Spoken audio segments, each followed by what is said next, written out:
Hello everyone and welcome back once again in another session of accountancy. आपको last video में cash book से related, जो कि हमारी एक मेन सब्सिडरी बुक है, जिसे बुक्स ऑफ ओरिजिनल एंट्रीज की भी एक बुक कहा जाता है, हमने कैश बुक से रिलेटेड कुछ थ्योरेटिकल कंसेप्ट्स, मीनिंग्स समझे थे कि क्या होती है कैश बुक, किस तरह से वो जर्नल से रिजेंबल करती है, कुछ सिमिलैरिटीज वगैरह हमने डिस्कस की थी। मुझे उम्मीद है कि आपने वो लास्ट वीडियो जरूर देखी होगी। वो जो फर्स्ट सेशन था हमारा कैश बुक का, वो जरूर बहुत ही ध्यान से समझा होगा। अगर नहीं समझा है तो काइंडली प्लीज जल्दी से पहले उसे जरूर चेक कीजिए। दूसरी इम्पॉर्टेंट बात जो मैं अभी आपको इस सेशन के स्टार्टिंग में ही कह देना चाहती हूँ, बिकॉज इट्स वेरी इंपॉर्टेंट। देखिए, मैं जब जर्नल करवा रही थी, मैं तब से आपको कहती आ रही हूँ कि जर्नल जो है वो आधार है, बेस है। जिस तरह से हम कहते हैं ना कि नींव अगर कमजोर हो तो इमारत सही नहीं स्टैंड करेगी, बिल्कुल इसी तरीके से है कि अगर आपको जर्नल एंट्रीज नहीं आती हैं तो काइंडली जर्नल एंट्रीज की प्लेलिस्ट का भी लिंक मैंने इस डिस्क्रिप्शन बॉक्स में, इस वीडियो की डिस्क्रिप्शन बॉक्स में दिया है, वो जरूर समझिए। अगर आपकी जर्नल एंट्रीज कमजोर होंगी तो ना तो आपको लेजर अकाउंट्स समझ में आएंगे अच्छे से, जो हमने फर्दर आगे चलकर करने हैं, और ना आपको कैश बुक के बारे में पता चलेगा।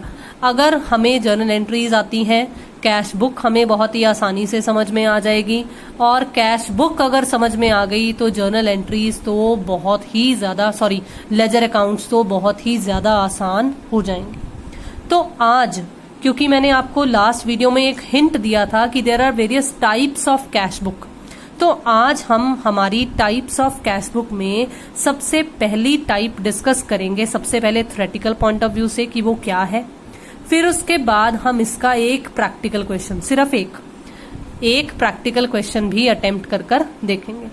तो देखते हैं सबसे पहले हमें टाइप्स ऑफ कैश बुक में वो कौन सी है जो हमने आज डिस्कस करनी है, वो कौन सी पहली टाइप है।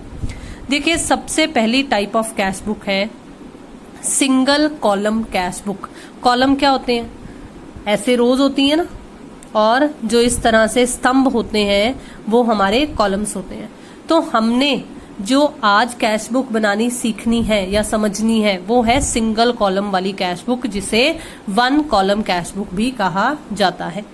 देखो, there is only one amount column, जैसा नाम स्टेट कर रहा है कि इसमें सिर्फ एक ही अमाउंट कॉलम होता है। कहाँ? On each side of a cash book. अब साइड होती कौन सी है भाई, ये हमें अभी नहीं पता। तो हम जब फॉर्मेट देखेंगे तो हमें पता चलेगा कि कौन सी साइड की बात की जा रही है, कौन सी 2 या 3 साइड्स की बात की जा रही है। दूसरा देखो, बहुत ही important, rule of real account applies to cash book. अब मैं फिर से कहूंगी, देखो, रियल अकाउंट का जिक्र, रियल अकाउंट के रूल्स का जिक्र हमने जर्नल एंट्री में बहुत अच्छे तरीके से समझा है। क्या था वास्तविक खाते का rule? Debit what comes in, जो आ रहा है उसे डेबिट कर दो, and credit what goes out, जो जा रहा है उसे क्रेडिट कर दो। था ना, बहुत ही सिंपल सा। तो यही रूल रियल अकाउंट वाला कैश बुक के केस में भी लागू होने वाला है। Next, transactions related to cheques are not recorded in cash book.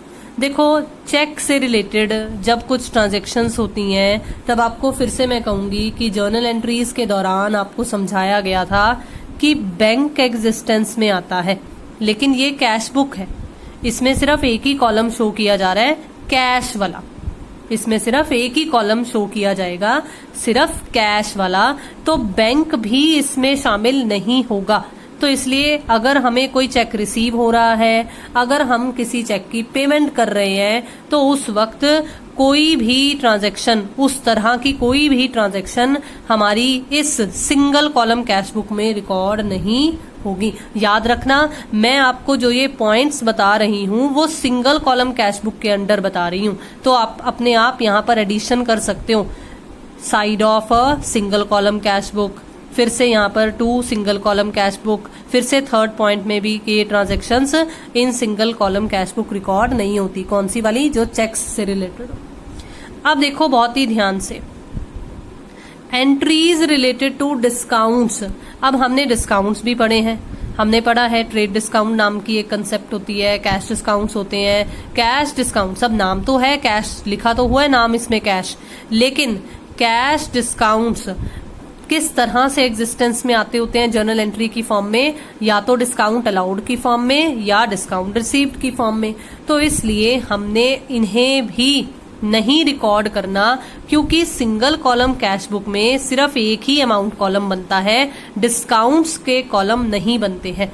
Discounts वाली ट्रिपल कॉलम कैश बुक होती है और वो तो आपके सिलेबस में है ही नहीं। आपको सिर्फ डबल कॉलम कैश बुक तक ही सीखना है और एक पेटी कैश बुक सीखनी है।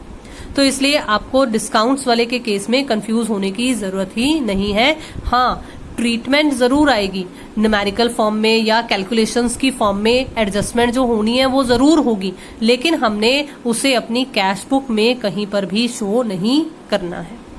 अब देखो बहुत ही ध्यान से, very very important note, cash book always shows a debit balance, that is its balance brought down is always on the debit side of the cash book। अब देखो, अभी आपको पता ही नहीं है कि कैश बुक जो है उसकी, मैंने बोला था ना ईच साइड, यहाँ पर फर्स्ट पॉइंट में बताया था ना, अमाउंट कॉलम एक अमाउंट कॉलम होता है ईच साइड में। तो अभी तो आपको पता ही नहीं है कि कौन सी साइड है। तो एक बार फॉर्मेट देख लेते हैं, फिर उसके बाद देखेंगे कि हमारे पास जो ये नोट हमें दिया हुआ है वो क्या कहना चाह रहे हैं। तो देखिए format, single column cash book का, या हम सिंपल सी बात कहें cash book single column only, उसका क्या फॉर्मेट होगा। देखो हम डबल एंट्री एस्पेक्ट फॉलो कर रहे हैं, हम पहले दिन से पढ़ते आ रहे हैं डुअल एंट्री एस्पेक्ट। हमने कन्वेंशंस कंसेप्ट्स में भी ये बात पढ़ी है कि जो भी एंट्री, जो भी ट्रांजैक्शन बिजनेस में रिकॉर्ड की जाती है in the form of journal entry, उसके 2 पहलू होते हैं, एक डेबिट वाला और दूसरा क्रेडिट वाला। बहुत ही ध्यान से इस फॉर्मेट को देखिए। क्या आपको देखने पे ये नहीं पता चल रहा कि इस वाले डेट कॉलम से लेकर यहाँ तक वाला अमाउंट कॉलम जो लिखा है मैंने, वही सेम यहाँ इस साइड पर रिपीट हो रहे हैं। देखो वही डेट कॉलम, वही पर्टिकुलर्स, वही V dot number means voucher number, voucher number, और LF ये सेम वही है जो आपको जर्नल एंट्री में भी बताया गया था, लेजर फोलियो। लेजर फोलियो ये बिल्कुल उसी तरीके से। तो इसका मतलब कितनी साइड्स होती हैं कैश बुक की? 2 साइड्स। कौन सी होती हैं? डेबिट और क्रेडिट। क्यों होती है? डुअल एंट्री एस्पेक्ट की वजह से। इसीलिए 2 हिस्सों में बट जाएगा हमारा पेज जब हम बनाएंगे कैश बुक अपनी नोटबुक में, और ये कुछ इस तरह से परफॉर्मा एग्जिस्टेंस में आएगा। Date, particulars, voucher number, ledger folio, amount. अब एक ही अमाउंट आया ना, एक ही अमाउंट का कॉलम आया ना इस साइड पर, और एक ही अमाउंट का कॉलम इस साइड पर आया है, तो बन गया ना अपने आप कि there is only 1 amount column on each side of cash book. ठीक है, अब देखो बहुत ही ध्यान से, हमने क्यों बोला कि कैश बुक का जो बैलेंस है वो हमेशा डेबिट बैलेंस ही होगा। देखो कैश हमारे लिए हमारी एसेट होता है, और एसेट्स का हमेशा डेबिट बैलेंस ही होगा, स्पेशली कैश का। कैश का तो हमेशा ही डेबिट बैलेंस होगा। क्यों होगा? क्योंकि हम अपनी चादर के हिसाब से अपने पैर पसारेंगे, ये कहावत सुनी हुई है ना। तो हम कैश की पेमेंट्स उतनी ही करेंगे ना जब हम अपनी जेब में देख लेंगे कि हमारे पास इतना कैश अवेलेबल है। अगर नहीं है तो हम पहले उधार लेंगे ना, तो वो पहले रिसिप्ट साइड पर रिकॉर्ड हो जाएगा, फिर उसके बाद वो पेमेंट वाली साइड पर शो होगा। अब रिसिप्ट वाली साइड कौन सी होती है और पेमेंट वाली साइड कौन सी होती है? देखो डेबिट व्हाट कम्स इन, जब कैश रिसीव होगा तभी वो डेबिट होगा ना, और क्रेडिट व्हाट गोज आउट, जब कैश पे होगा तभी वो क्रेडिट होगा ना। इसका मतलब जितनी भी हमारी कैश की रिसिप्ट्स होती हैं वो डेबिट साइड पर रिकॉर्ड होती हैं, और जितनी भी हमारी पेमेंट्स होती हैं वो क्रेडिट साइड पर रिकॉर्ड होती हैं। तो ये कंसेप्ट भी आपको समझ में आ गया। ये वाउचर नंबर और लेजर फोलियो दोनों ही एक तरीके से, लेजर फोलियो तो होता है पेज नंबर, जो मैंने एक बार आपको पहले भी बताया था कि लेजर फोलियो होता है कि लेजर के कौन से पन्ने पर इसे पोस्ट किया गया है। और वाउचर नंबर का मतलब क्या होता है, देखो कभी बिल देखें वो पिंक या येलो से कलर के पेजेस पर प्रिंटेड होते हैं ना, कंपनी का नाम वगैरह भी लिखा हुआ होता है। अगर ध्यान दिया हो तो उस पर रसीद नंबर लिखा हुआ होता है, 223, 3345, इस तरह से कुछ एक डिजिट्स की फॉर्म में आपको वाउचर नंबर, या सिंपल 1 2 3 से नंबरिंग शुरू होकर भी आपको दिया हुआ हो सकता है। तो हमने उसका करना कुछ नहीं है, क्योंकि हमें जर्नल एंट्रीज में ऐसा कुछ भी लिखने वाला नहीं आने वाला। लेकिन हमने जब भी अकाउंट्स के परफॉर्मे बनाने हैं तब हमने इन चीज के कॉलम्स जरूर बनाने हैं ताकि हमारा फॉर्मेट सही रहे। ठीक है, तो अब आपने क्या समझना है, आपके लिए मेन मुद्दा रहेगा कि भाई डेट कॉलम में क्या आएगा, भाई पर्टिकुलर्स में क्या आएगा, और अमाउंट कॉलम में क्या आएगा। दोनों साइड्स के पॉइंट ऑफ व्यू से अब हम समझेंगे कि किस तरह से, जैसे जैसे अब हम क्वेश्चन करेंगे हमें और भी नई चीजें पता चलती जाएंगी कि किस तरह से एक कैश बुक को प्रिपेयर किया जा सकता है। एक और इम्पॉर्टेंट कंसेप्ट बताऊंगी कैश बुक से ही रिलेटेड। देखो, जब हमने जर्नल एंट्रीज वाला कंसेप्ट किया था तब मैंने आपको एक ओपनिंग एंट्री वाला कंसेप्ट समझाया था। ओपनिंग एंट्री वाला कंसेप्ट क्या था कि अगर हमारा बिजनेस ऑनगोइंग है, चल रहा है, मतलब काफी साल हो गए हैं हमें अपना बिजनेस स्टार्ट किए हुए, तो कुछ एसेट्स के क्लोजिंग रह जाती है, हमारे पास बैलेंस बच जाते हैं, जिसे हम ओपनिंग एंट्री पास कर कर नेक्स्ट ईयर कैरी फॉरवर्ड करते होते हैं। ठीक है, ये जर्नल एंट्री हमने उस वक्त समझी थी और मीनिंग आपको बहुत अच्छे तरीके से समझाया गया था। तो अब आप देख सकते हो बहुत ही ध्यान से कि आपको यहाँ डेबिट कॉलम में ना पर्टिकुलर्स में एक टू बैलेंस ब्रॉट डाउन नाम की चीज लिखी हुई है। टू क्यों लिखा गया है ये भी आप, वैसे तो हम जब पोस्टिंग करना सीखेंगे तो आपको पता चल जाएगा कि क्यों आएगा, लेकिन आपने अभी भी ये भी याद रखना है कि जब भी आपने डेबिट साइड पर कोई पोस्टिंग करनी है कैश बुक में तो सबके आगे 2 वर्ड लगेगा, और जब भी क्रेडिट साइड पर पोस्टिंग करनी है तो सबके आगे बाय वर्ड लगेगा। ठीक है, अब देखो ब्रॉट डाउन वाला ये कंसेप्ट, जब हमारे पास कैश का कोई ओपनिंग बैलेंस दिया हुआ हो, कोई हमें बैलेंस बताया हुआ हो कि हमारे पास हमारी जेब में इतना पैसा अभी है साल की शुरुआत में, तो हम उसे बैलेंस ब्रॉट डाउन की फॉर्म में डेबिट साइड पर अमाउंट कॉलम में लिखेंगे। ये याद रख लो अभी से ही कि अगर कोई ओपनिंग बैलेंस दिया हुआ हो तो उसे टू बैलेंस ब्रॉट डाउन उतारना है। ब्रॉट डाउन क्यों है? क्योंकि ये पिछले साल का है जो अब कैरिड फॉरवर्ड किया गया है। समझी थी ना, जर्नल एंट्रीज में भी एक पेज पर क्लोज कर कर हम अगले पेज पर लेकर जाते थे तो कैसे लिखते थे, कैरिड फॉरवर्ड और ब्रॉट फॉरवर्ड। तो ये brought down actually brought forward वाला कंसेप्ट ही है। अब देखो एक वेरी वेरी इंपॉर्टेंट कंसेप्ट, आप कहोगे कि जब हम जर्नल एंट्री पास कर रहे थे तो उसी जर्नल एंट्री में हमें डुअल एंट्री एस्पेक्ट का सारा कंसेप्ट पता चल रहा था, क्योंकि कुछ अकाउंट्स डेबिट हो रहे थे और कुछ जो है वो क्रेडिट हो रहे थे, तो हमें पता चल रहा था कि डेबिट की अमाउंट क्रेडिट की अमाउंट के बिल्कुल बराबर है। लेकिन अब इसमें ऐसा क्या होगा जिससे हमें पता चले कि डुअल एंट्री एस्पेक्ट कंप्लीट हो रहा है? देखो, जब भी कोई एंट्री कैश बुक में रिकॉर्ड की जाती है तो उसके कॉरस्पॉन्डिंग, मतलब उसके बदले में एक एंट्री रिकॉर्ड की जाती है रिस्पेक्टिव लेजर अकाउंट में। अब ये कैसे है ये आपको मैं प्रैक्टिकल क्वेश्चन के जरिए समझाऊंगी। तो अब हम रीड आउट करेंगे। मैंने यहाँ क्वेश्चन नंबर भी लिखा हुआ है, पेज नंबर भी लिखा हुआ है, और बुक मेरे पास वही है, हरियाणा बोर्ड से एफिलिएटेड है वो book, according to Haryana board से सिलेबस है, लेकिन सीबीएसई बोर्ड के बच्चे भी वो बुक रेफर कर सकते हैं क्योंकि राइटर सेम है D K Goyal, and almost questions भी बुक्स में सेम मिलेंगे आपको। देखिए पेज नंबर 11.45 पर, एक पेज पहले, सिर्फ आपको एक छोटी सी ये लाइन बता रखी है कि enter the following transactions in a single column cash book. तो अब हम देखते हैं कि 11.46 पर हमें एक्चुअली क्वेश्चन में कौन कौन सी ट्रांजेक्शन्स बता रखी है। देखिए, सबसे पहली जो ट्रांजैक्शन है वो है 1 मई 2020 को, और ट्रांजैक्शन आपको क्या बता रखी है, कमेंस्ड बिजनेस विद कैश। इसका मतलब क्या होता है कि बिजनेस स्टार्ट किया गया है कैश से इन्वेस्टमेंट कर और इन्वेस्टमेंट कितने की गई है, 25,000 की। देखो, मैंने अभी अभी आपको क्या बताया था कि जर्नल एंट्री आधार है, बेस है। तो हम पहले देखेंगे कि इस ट्रांजैक्शन की जर्नल एंट्री क्या होगी। अगर आपकी जर्नल एंट्री सही है तो आप कैश बुक में आसानी से पोस्टिंग समझ सकते हो और कर भी सकते हो आसानी से कि पोस्टिंग किस तरह से की जाएगी। देखो, कमेंस्ड बिजनेस विद कैश की जो जर्नल एंट्री होती है वो होती है cash account debit to capital account. यही सीखी थी ना हमने जर्नल एंट्रीज के दौरान। 25,000 इस तरह से ये जर्नल एंट्री होगी। अब बहुत ही ध्यान से समझिएगा कि इसकी पोस्टिंग किस तरह से आएगी।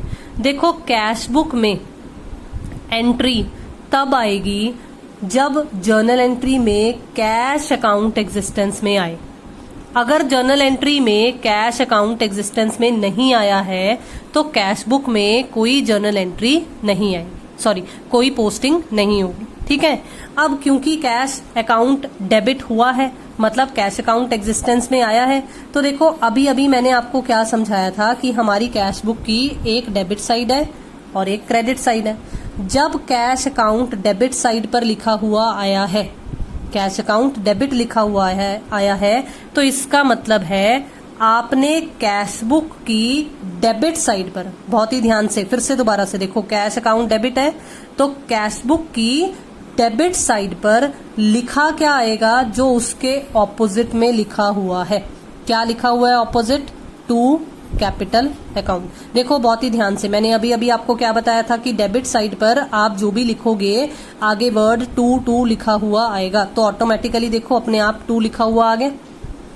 ठीक है, तो डेबिट साइड पर हम क्या लिखेंगे, टू कैपिटल अकाउंट, और जो हमारा यहाँ पर अमाउंट कॉलम होता है वाउचर और लेजर फोलियो वाला ब्लैंक रह जाएगा, हम क्या लिख देंगे अमाउंट। अब एक चीज और ध्यान से देखो, टू कैपिटल, लेकिन अभी से समझना शुरू कर दो कि लिखनी वो अमाउंट होती है जो कैश के सामने लिखी हुई हो। कि इसका डिफरेंस भी आपको पता चलेगा आगे चलकर, लेकिन आप अभी से याद रखना शुरू कर दो कि अमाउंट वो लिखनी है जो जिसमें हम पोस्टिंग कर रहे हो। हम कैश बुक में पोस्टिंग कर रहे हैं ना, तो कैश के सामने जो अमाउंट लिखी हुई है वो अमाउंट यहाँ आएगी। आप कहोगे कि लिखी तो कैपिटल के आगे भी वही हुई है, लेकिन you will see a difference. जब हम आगे चलकर और जर्नल एंट्रीज करेंगे तो आप कहोगे कि नहीं, वही कंसेप्ट ठीक है, वही लाइन याद है कि जो सामने लिखा हुआ हो उस रिस्पेक्टिव अकाउंट के वही लिखनी चाहिए। तो कुछ इस तरह से इसकी पोस्टिंग होगी। तो देखते हैं अब हमारे क्वेश्चन में एक साफ से तरीके से कि किस तरह से इसे पोस्ट किया गया है। देखो, ये कैश बुक की डेबिट साइड पर डेट मुझे 1 मई बता रखी थी, तो मैंने डेट कॉलम में डेट लिख दी 2020। हम ऊपर डेट के साथ भी लिख सकते हैं क्योंकि ये सब में सेम ही रहेगा ईयर। फिर पर्टिकुलर्स में लिखना है to capital account. Voucher number और लेजर फोलियो मैंने आपको कहा था कि ब्लैंक छोड़ देने हैं, आपने कुछ नहीं करना है। और अमाउंट कॉलम में हम 25,000 लिख देंगे। तो मुझे उम्मीद है कि ये जो फर्स्ट ट्रांजैक्शन की मैंने कैश बुक में पोस्टिंग की है वो आपको समझ में आ गई। अब आप कहोगे कि यहाँ पर ये कहा गया था कि एक कॉरस्पॉन्डिंग एंट्री पास की जाएगी लेजर में भी, तो किसके लेजर में पास की जाएगी? देखो, जब हम कैपिटल अकाउंट बनाएंगे, जैसे मैंने आपको लेजर अकाउंट का हिंट दिया था, तो बताया था ना कि राम का खाता अलग बनेगा, श्याम का खाता अलग बनेगा। तो बिल्कुल इसी तरीके से जब आप कैपिटल अकाउंट बनाओगे तो एक पोस्टिंग उसमें होगी। अभी नहीं बताऊंगी कि क्या होगी और क्यों होगी, किस तरह से होगी, क्योंकि फिर आप कंफ्यूज हो जाओगे। अभी हम फिलहाल सिर्फ कैश बुक के पॉइंट ऑफ व्यू से समझेंगे, लेकिन मैं फिर भी दावे के साथ कह रही हूँ कि अगर आपको कैश बुक बनानी आ गई तो लेजर अकाउंट्स तो बहुत ही ज्यादा आसान रहेंगे। तो मुझे उम्मीद है कि आपको समझ में आ गया कि ये 2 कैपिटल अकाउंट मैंने डेबिट साइड पर क्यों पोस्ट किया है और यहाँ पर ये 2 कैपिटल और अमाउंट में 25,000 कैसे आया है। नेक्स्ट देखिए, नेक्स्ट है बॉट गुड्स फॉर कैश।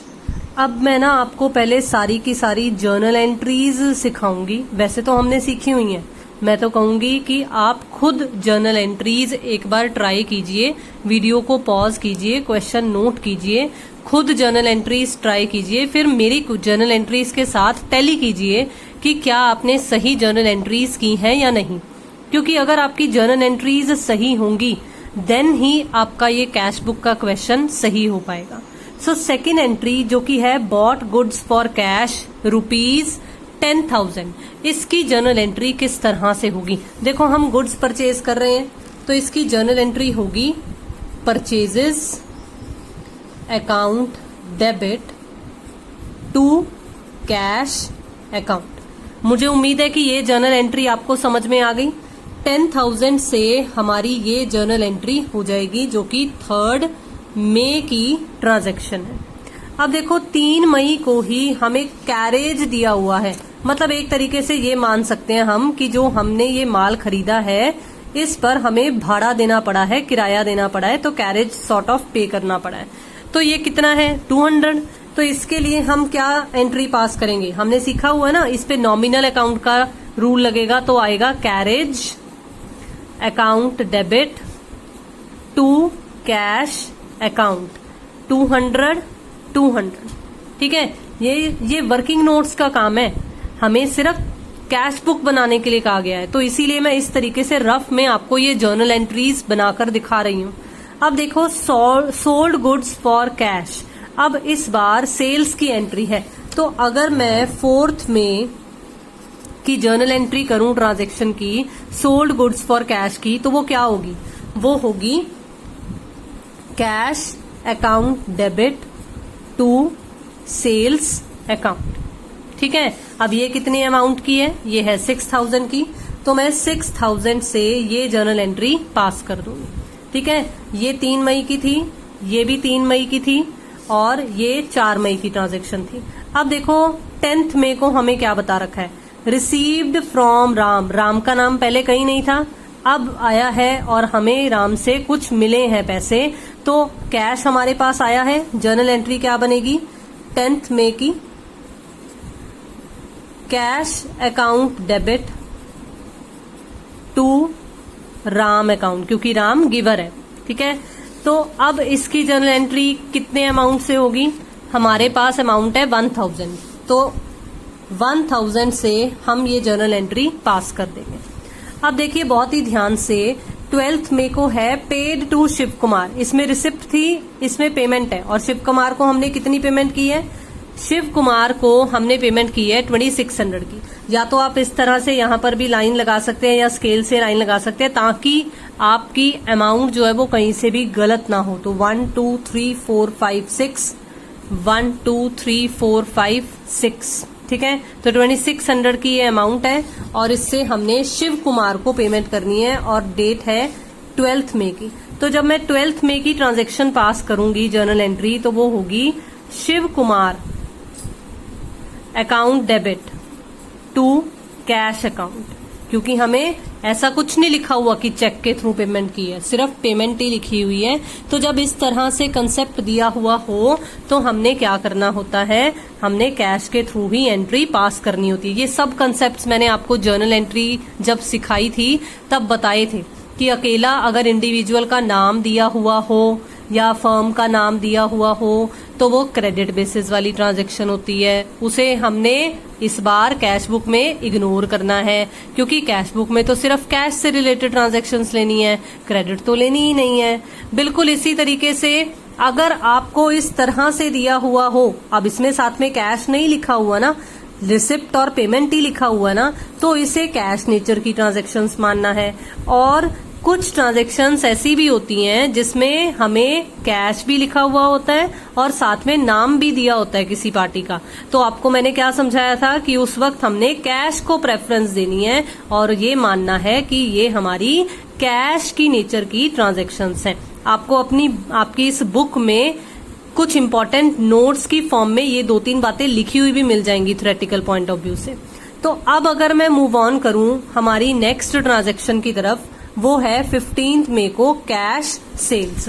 तो ये देखो बहुत ही आसान, बिल्कुल इसी तरीके से जैसे ये एंट्री हुई थी। तो cash account debit to sales account, और इस बार ये थी 15 मई की ट्रांजैक्शन और हमें अमाउंट कितना दे रखा है 15 मई का 8400। तो मुझे उम्मीद है कि यहां तक ये जर्नल एंट्रीज आपको सब समझ में आ गई। अब हम देखते हैं हमारी नेक्स्ट जर्नल एंट्री जो है purchased furniture for cash for office.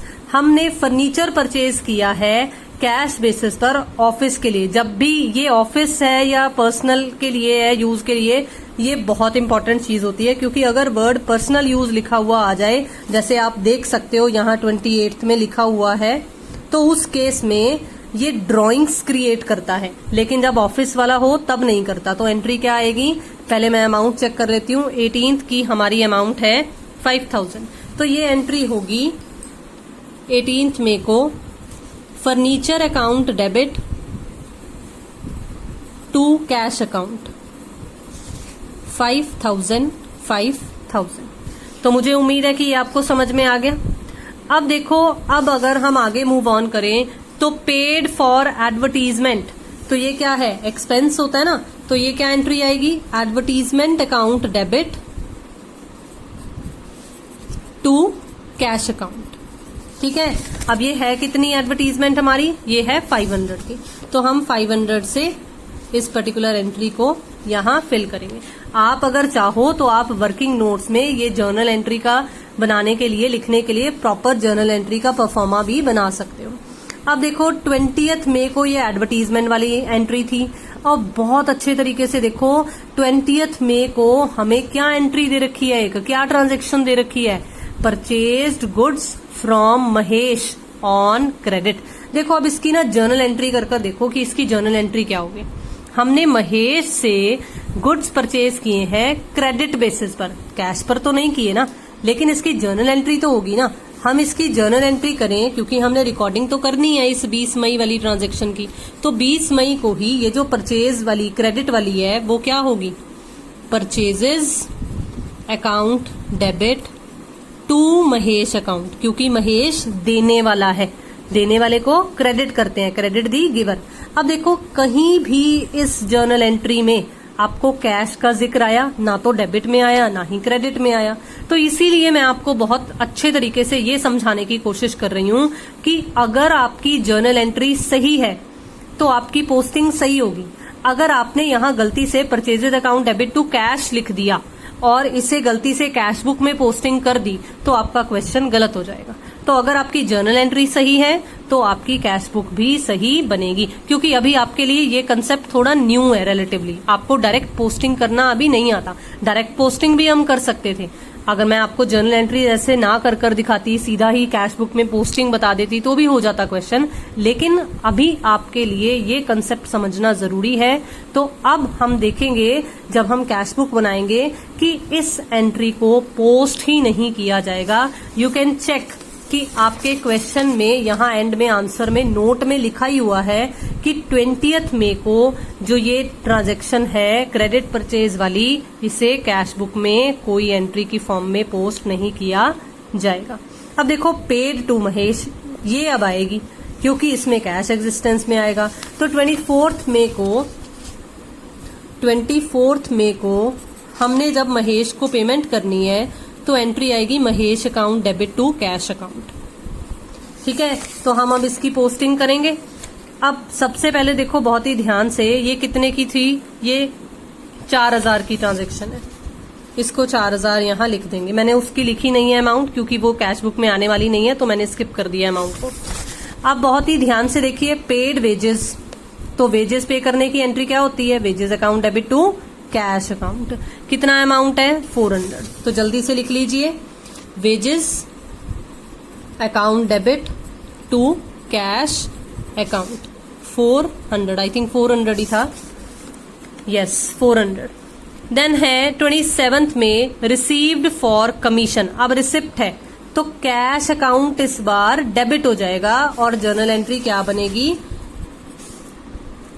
ये 25th में की थी। अब जर्नल एंट्री हम अगर 27th में की बनाएं तो 27th में की एंट्री है cash account debit to commission account. और अमाउंट कॉलम में अगर हम चेक करें तो कमीशन थी 1500 की, तो हमारी ये 1500 से कमीशन वाली एंट्री आ जाएगी। अब देखो नेक्स्ट ट्रांजैक्शन है 28th में विथड्रू फॉर पर्सनल यूज। अब विड्रॉल कहाँ से किया है, आपको ये नहीं दिया हुआ ना कि बैंक में से विड्रॉ किया है या गुड्स विड्रॉ किए हैं, तो जब ऐसा कुछ ना दिया हो तो क्या विड्रॉ किया हुआ होता है, कैश। तो drawings account debit to cash account, और कितनी है ड्रॉइंग्स 2200। तो क्या एंट्री आएगी 28th में की, 28th में की एंट्री आएगी drawings account debit to cash account 2200। ठीक है। अब देखो बहुत ही ध्यान से लास्ट पेड सैलरी, जैसे हमने पेड वेजेस किया था बिल्कुल उसी तरीके से पेड सैलरी का 700 रुपीज हमने जो पे किए हैं वो एंट्री हो जाएगी 31st में। सैलरी एक नॉमिनल एक्सपेंस है तो डेबिट हो जाएगी, कैश जा रहा है तो कैश क्रेडिट हो जाएगा और 700 से हमारी ये एंट्री पास हो जाएगी। ठीक है, तो आप इसे साफ साफ भी एंट्रीज की फॉर्म में बना सकते हो। मैंने रफ में आपको जल्दी जल्दी समझाना था तो मैंने अपनी तरफ से ये सारी की सारी जर्नल एंट्रीज जो है वो आपको कर बता दी हैं, आप क्रॉस चेक कर सकते हो। एंड अब देखेंगे कि इनकी पोस्टिंग किस तरह से की गई है। जैसे मैंने आपको फर्स्ट वन समझाई थी बिल्कुल उसी तरीके से ही हमने करना है।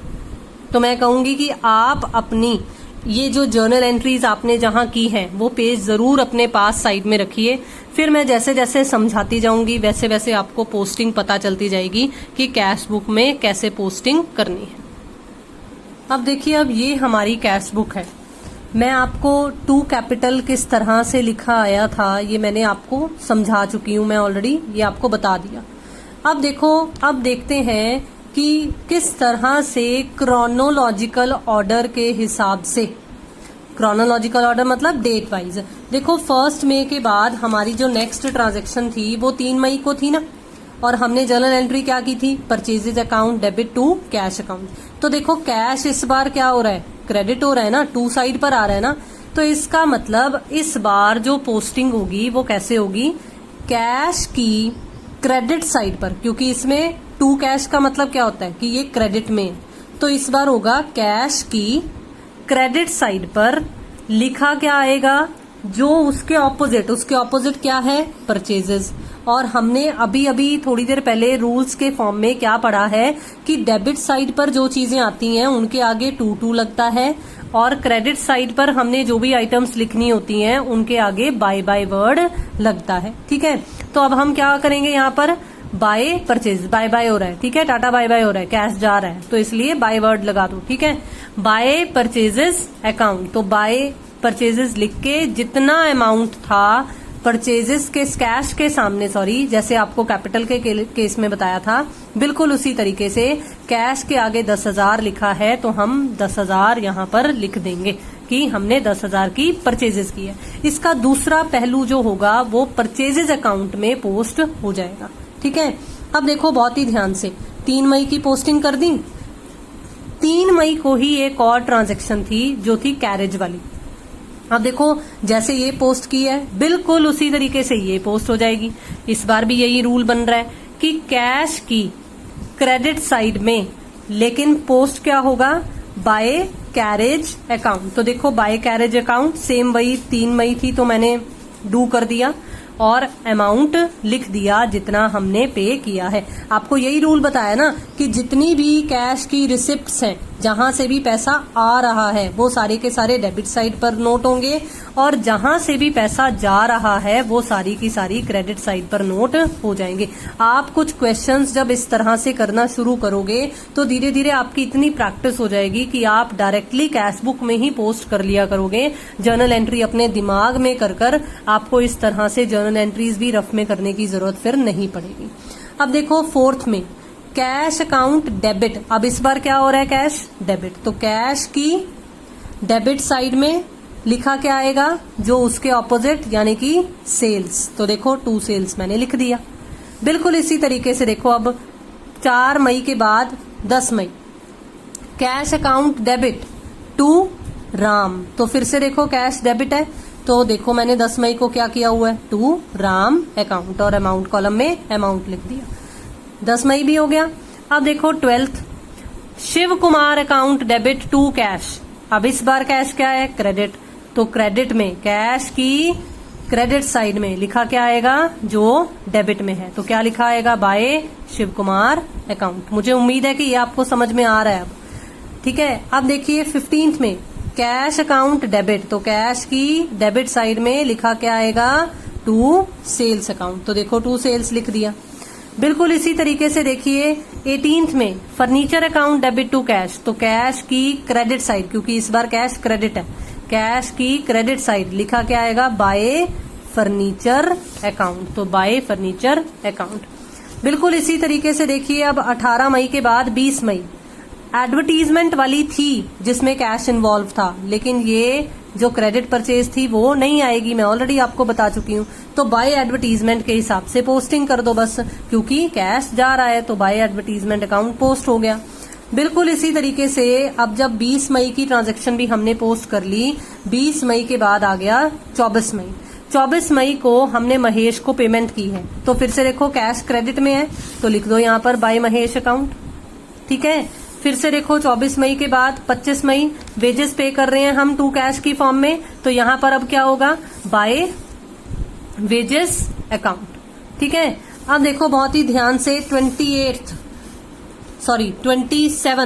Cash account debit to commission. हमें कमीशन रिसीव हो रही थी 1500, तो हम अब क्या करेंगे, ये देखो टू कमीशन अकाउंट और 1500, क्योंकि कैश रिसिप्ट था, cash account debit to commission, तो कैश की डेबिट साइड में टू कमीशन अकाउंट हमने लिख दिया। बिल्कुल इसी तरीके से देखिए अब हमारे पास है 27 मई के बाद 28 में drawings account debit to cash, तो कैश की क्रेडिट साइड में बाय ड्रॉइंग्स अकाउंट हम लिख देंगे, और 2200 से इस अमाउंट की, इस ट्रांजैक्शन की पोस्टिंग आ जाएगी। ये देखो लास्ट थी हमारे पास सैलरी, तो देखो salary account debit to cash account 700, तो अब हम क्या करेंगे, बाय सैलरी अकाउंट 700 यहां पर पोस्टिंग हो जाएगी, क्योंकि सैलरी पेमेंट हो रही है, कैश क्रेडिट हो रहा है, तो कैश की क्रेडिट साइड में बाय सैलरी अकाउंट लिखा आ गया। देखो अब हमने क्या किया, जितनी हमें ट्रांजैक्शंस दी हुई थी हमने वो सारी की सारी जहां जहां पोस्ट होनी चाहिए थी, मतलब डेबिट में या क्रेडिट में, हमने पोस्ट कर दी। अब बहुत ही ध्यान से समझो कि बैलेंसिंग कैसे करनी है। देखो क्या करना है, आपने एक बार रफ में डेबिट साइड के अमाउंट कॉलम का और क्रेडिट साइड के अमाउंट कॉलम का टोटल लगा लेना है। मैंने जब डेबिट साइड की अमाउंट कॉलम का टोटल लगाया तो उसका टोटल मेरे पास 41900 आया। कैश बुक का, कैश कॉलम का हमेशा जब सिंगल कॉलम कैश बुक बनेगी तो हमेशा डेबिट साइड वाला टोटल ज्यादा ही आएगा, तभी आपको वो लाइन लिखवाई गई थी कि it always shows a debit balance. तो आपने इसे क्या किया, ऐड कर लिया, 41900 आया। इस साइड को जब आप टोटल करोगे तो वो कम आएगा, कितना कम आएगा, 16300, मतलब जब आप 10,000 से लेकर यहां 700 तक ऐड करोगे तो उसका टोटल 25600 आएगा, ठीक है। अगर मैं यहां लिखूं तो 25600 आएगा। तो देखो ये ज्यादा है और ये वाली साइड कम है, तो अगर मुझे इन्हें बराबर करना हो तो एक balancing figure, what is this BF, this is balancing figure. ये बैलेंसिंग फिगर कौन सी साइड पर निकल रही है, क्रेडिट साइड पर निकल रही है। और माइनस कर 41900 में से 256 माइनस कर हम पता लगा लेंगे इस अमाउंट को। और आप अपने क्वेश्चन के आंसर को चेक कर सकते हो, चाहे तो वीडियो रिवाइंड कर लीजिए, अगर आपके पास बुक्स हैं तो आप वहां से रेफर कर सकते हो। आपको कैश का जो बैलेंस दे रखा है वो इतना ही दे रखा है। अब आपने करना क्या है, देखो ये कैरिड फॉरवर्ड निकलता होता है। जैसे हम जर्नल एंट्रीज का टोटल लगाते होते थे ना, carried total to be carried forward, और नेक्स्ट पेज पर हम क्या करते थे, टोटल ब्रॉट फॉरवर्ड। तो इसमें भी ऐसा ही कुछ कंसेप्ट है। ये बैलेंसिंग फिगर निकली है बैलेंस सीडी मतलब होता है कैरिड डाउन, जिसे कैरी कर आगे लेकर जाना है, डाउन नीचे। अब नीचे कहाँ लेकर जाना है, हमेशा याद रखना क्रॉस उतारना है बैलेंस। अगर इधर निकले कोई बैलेंसिंग फिगर, हमारे पास ऐसे भी अकाउंट्स आएंगे जिनकी बैलेंस इधर होगा सीडी का, तो बीडी उधर उतरेगा, और इधर सीडी निकला है तो बीडी किधर उतरेगा, इधर वाली साइड। अब बीडी का मतलब क्या होता है, 2, क्योंकि ये वाली साइड के आगे 2 लगना होता है, 2 बैलेंस ब्रॉट डाउन। अब अगर आपको ध्यान हो तो जब मैंने फॉर्मेट आपको बताया था तो फॉर्मेट की स्टार्टिंग में मैंने ऐसा ही कुछ लिखा हुआ था। तो this is 2 balance brought down, जो अब यहाँ पर सिर्फ जो बैलेंस निकला था, जो बैलेंसिंग फिगर निकली थी, उसके साथ हमारा क्वेश्चन आगे बढ़ेगा। तो मुझे उम्मीद है कि आज का ये जो क्वेश्चन हमारा रहा है वो आपको जरूर समझ में आया होगा, अच्छा लगा होगा, समझ में आया होगा कि किस तरीके से ये सिंगल कॉलम कैश बुक बनी है। हम आगे फर्दर नेक्स्ट वीडियो में इसी सिंगल कॉलम कैश बुक के 1-2 क्वेश्चंस और ट्राई कर देखेंगे। प्लीज सब्सक्राइब दी चैनल, अगर आपने अभी तक चैनल को सब्सक्राइब नहीं किया है। शेयर कीजिए वीडियोस को, लाइक कीजिए वीडियोस को, do comments also. Thank you so much for watching and have a nice day.